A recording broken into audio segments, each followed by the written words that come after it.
Welcome to day 4 of training.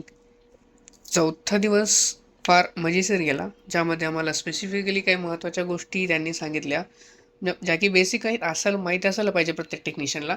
पण तरी पण एक इन्फॉर्मेशन म्हणून किंवा एक ट्रेनिंगचा पार्ट म्हणून आम्हाला जेवढ्या काही कियाने आत्तापर्यंत इंडियामध्ये गाड्या लॉन्च केल्यात, ऑल ओव्हर वर्ल्ड तर बऱ्याच गाड्या लॉन्च आहेत त्यांच्या, पण स्पेशली इंडियामध्ये ज्या गाड्या लॉन्च केल्यात, ई व्ही वगळता पेट्रोल आणि डिझेल दोन व्हेरियंटमध्ये ज्या गाड्या लॉन्च केल्यात, काल जसं सांगितल्याप्रमाणे थोडी डिटेलमध्ये माहिती दिली. त्यांचे गिअरबॉक्स कसे आहेत आणि ट्रान्समिशन्स कशा पद्धतीने आहेत.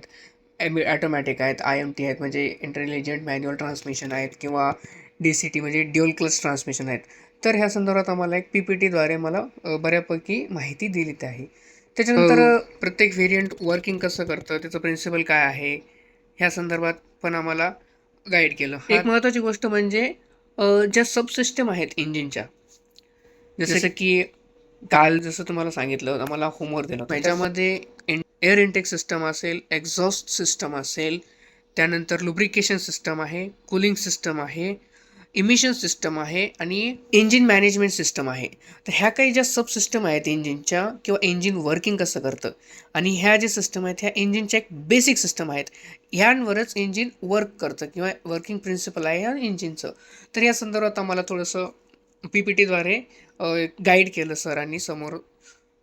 आणि सेन्सर कसे काम करतात इंजिनमधले सेन्सर, जसं की थ्रोटल बॉडी सेन्सर असेल, ऑक्सिजन सेन्सर असेल, त्यानंतर कॅम्पशाफ्ट पिस्टन सेन्सर असेल, कूलंट टेम्परेचर इंडिकेटर सिस्टम असेल, ज्याद्वारे थर्मोस्टेट वॉल्व ऑपरेट म्हणजे क्लोज ओपन होतो. हे म्हणजे एकदम डिटेलमध्ये जर तुम्ही थेअरी वगैरे वाचली असाल, ॲज पर तुम्ही डिझेल मेकॅनिकच्या हिशोबाने किंवा मोटर मेकॅनिकमध्ये जर तुम्ही असाल, तर तुम्हाला या गोष्टी शक्यतो माहीत राहतील. त्यानंतर नॉक्स सेन्सर आहे, त्याच्यानंतर ॲक्च्युएटर आहे. म्हणजे इंजिन L1 ट्रेनिंग या हिशोबानं एकदम बेसिक माहिती टेक्निशियनला माहिती असावी, किंवा टेक्निशियनला ऑथरायझेशनद्वारे ज्या गोष्टी माहिती असायला हवेत, त्या हिशोबानं आम्हाला सर्व गोष्टी त्या दिवशी शिकवल्या. तर आजचं डे 4 इथेच संपलं आहे. धन्यवाद. थँक्यू.